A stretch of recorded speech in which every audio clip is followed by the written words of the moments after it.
Бүгін Таңшолпанда қонақта әнші, қазақтың қара домбырасымен әуелетіп ән салып жүрген әнші Денис Яковлев. Шақырамыз ба? Таңшолпанда Денис Яковлев. Қош келдіңіз. Денис мырза, қайырлы таң. Қайырлы таң. Қош келдіңіз. Рахмет. Ассалаумағалейкум. Уалейкум ассалам. Төрге шығыңыз. Төрге. Біздің қонақжай төріміз.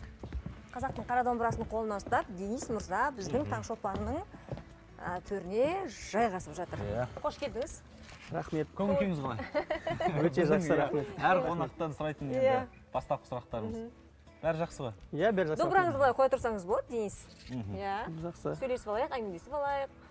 Енді өзіңізді жалпы елордалықтар болсын, өзге өңірдегі біздің халқымыз болсын, сізді осы қазақтың қара домбырасымен ешқандай акцентсіз, таза қазақ тілінде ән айтқан бір азамат ретінде таниды.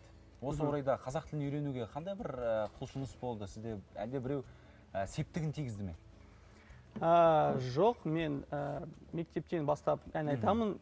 Сол бірінші қазақ тілінде «Отан ана» әнін орындадым. Ол мені Серебров Валерий Анатольевич үйретті. Ол біздің музыкалық мұғалім болды. Содан кейін мен өмірімде көптеген өзгерістер орын алды. Сосын мен бір жыл әскерде болдым. Әскерде мен достар менімен жақын тартып, менімен қазақ тілінде сөйлесті. Сосын мен әскерден кейін музыкалық колледжге түскім келген кезде бізде тек қазақ тобы болған. Дәл қазір біз күнделікті өмірімде достарыммен және қызметтестеріммен қазақ тілінде сөйлесуге тырысамыз. Жаңа Денис, алғашқы менің қазақ тілінде орындаған әнім «Отан ана» деп айтып қалдыңыз. Кеше біздің Батырхан Шүкеновтың туған күні өтті.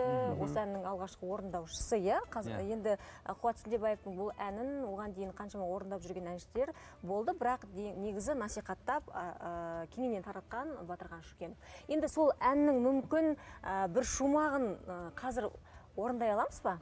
Есіңізге түсіріңізші? Қайырмасын болмаса. Жайнап өмір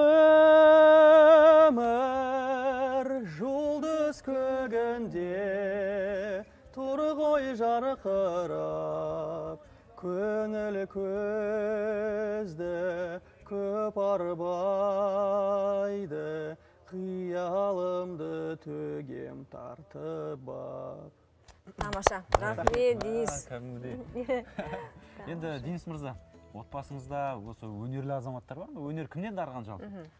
Менің әжемнің дауысы өте әдемі болды, бірақ ол музыкамен айналысқан жоқ. Дәл қазір мен балалар ән айтқан ұнайды оларға. Мен үлкен қызым қазір фортепианоға барады. Қаншада жасы? 6 жаста. 6-да ме? Ойнап қосаңыз. Ол ең қиын ғой ол сөйлеуге. Тем более қазір осындай тікелей эфирде ол. Сол дәл уақыт көрсетеді, кім қандай мамандық таңдайды, сондай болады. Денис, домбыраны алып келдіңіз, өзіңізбен бірге, домбырамен ән саласыз. Жалпы, домбырадан басқа қандай аспапта ойнайсыз? Өкінішке орай ешқандай да ойнай алмаймын, бірақ қазір мен домбырада үйренуге тартамын. Сосын ол қалай болды? Менде топ шарған жобасының қайсынге менен сұрады, сіз домбырадан ән айтуды үйрене аласыз ба? Мен айттым, әрине. Содан кейін мен қара домбыраның қолынан тастаймын. Қазір тек қана домбыраны шертіп қана қоймай, домбырамен қосылып ән айтасыз. Мүмкін ән орындаймыз домбырамен, бастаңызшы. Бір қонақтарға қолға салатыныңыз бар.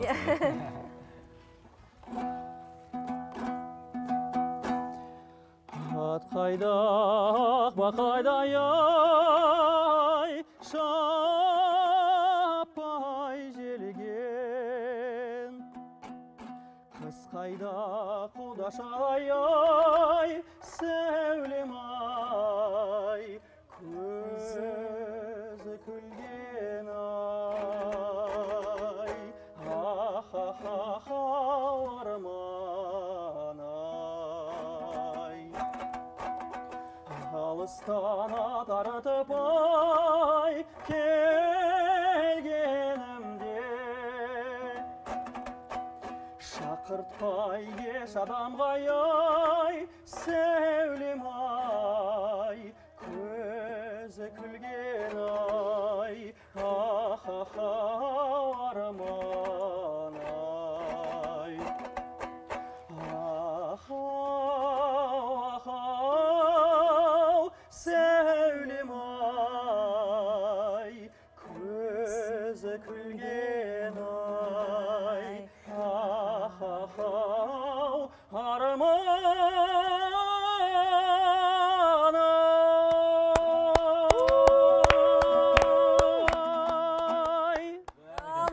тоқтамай тыңдай бергің келеді Иә, ерекше бір тембр, иә. Иә, өте керемет. Құлаққа жағымды, сондай дауыс диапазонның өзі қаншалықты кең.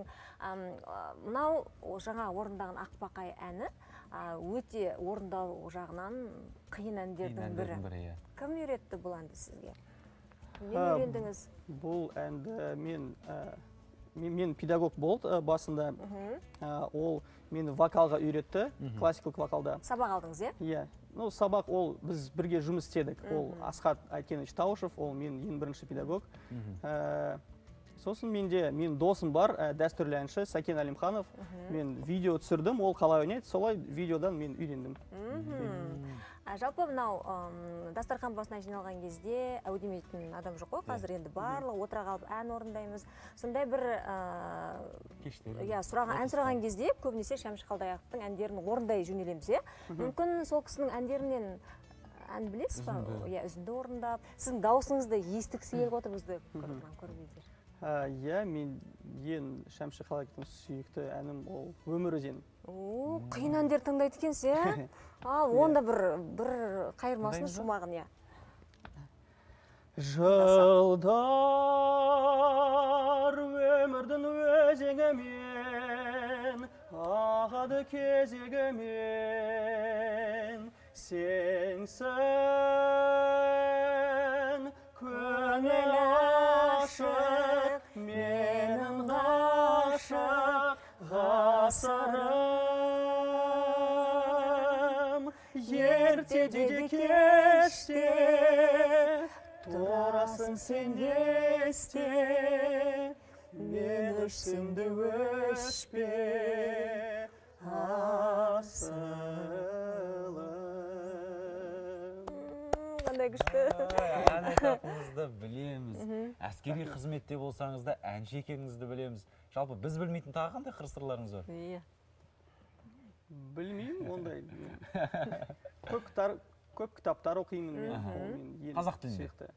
Қазақ тілінде өкінішке орай жоқ әлі. Мен толық түсінбеймін. Бірақ ойда бар, иә? Менде бір Абайдың қара сөздерін мен толық оқыдым, бірақ орысша.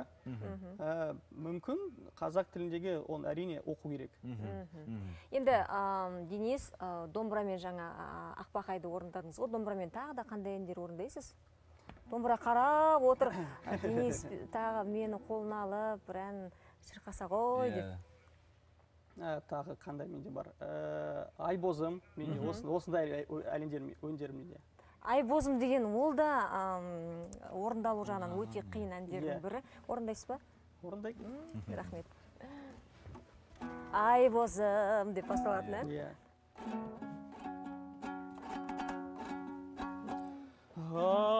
Айбозым, айбозым,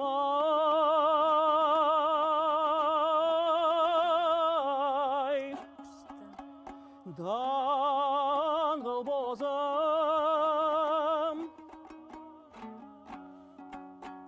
жер шалғай жүр алмадым айдай, жалғыз өзі ахуай. Ха-ля-ля-ля лилау, лилау, лилау, лилау.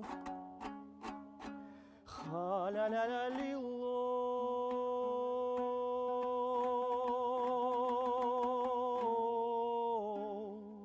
лилау. Тамаша.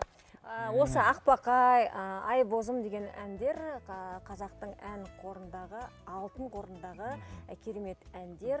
Ешқандай әуенін бұзбай, сөзін бұзбай, тамаша орындап бергеніңіз үшін Денис сізге алғысымыз шексіз.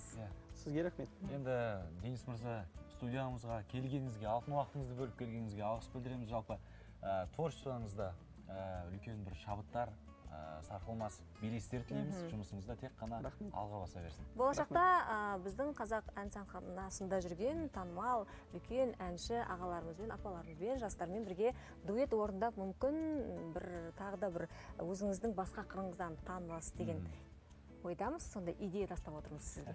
Рахмет. Жарай ма? Рахмет келгеніңізге.